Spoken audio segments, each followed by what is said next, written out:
Here's a quick history. The first comic books were, in fact, collections of old newspaper strips. They were at first given away to customers as premiums by certain businesses. Soon it was realized that people might be willing to pay for these comic books, and they began to be sold at newsstands. They were printed as cheaply as possible on low-quality paper and were colored cheaply as well. It didn't take long for the companies publishing comic books to run out of previously published comic strips, so they began to commission new material. Hey, we're all out. What are we supposed to publish now? Many of the writers who were hired to work on this new material were former pulp writers. Pulps were inexpensive magazines featuring heroes such as the Shadow, Doc Savage, or the Spider. They were known for their kinetic pacing and were often full of action and violence.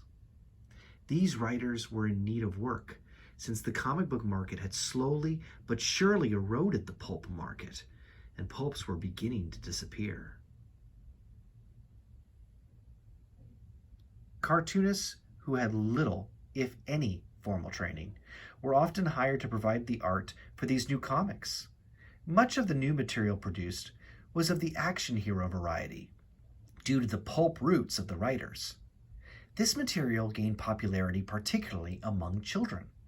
Why children specifically? Well, the comics were available at most newsstands and candy stores, so they were very accessible. One never had to walk far to get to a newsstand. They were also very inexpensive, since they were printed so cheaply. Thus, they were easily affordable to children who generally don't have a whole lot of spending money. Thirdly, the comics were brightly colored and stood out against the other contents on the newsstand.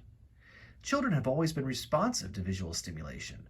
Just about any merchandise geared towards children is bound to have bright primary colors in order to hold their interest. So the comic books were very easy to find, very much affordable, and visually interesting.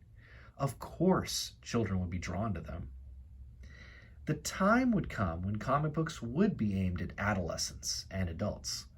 But in the beginning, children were the target audience. We're talking about the 1930s here, though. Things have changed since then, and I'll delve more into that a little later. So, to restate the original question, isn't a comic book just a bound collection of comic strips? At first they were. In the decades since then, artists and writers, foremost among them Jack Kirby, Will Eisner, and Bernie Krigstein, have realized that the comic book form opens a lot of new doors that just weren't there for comic strip artists.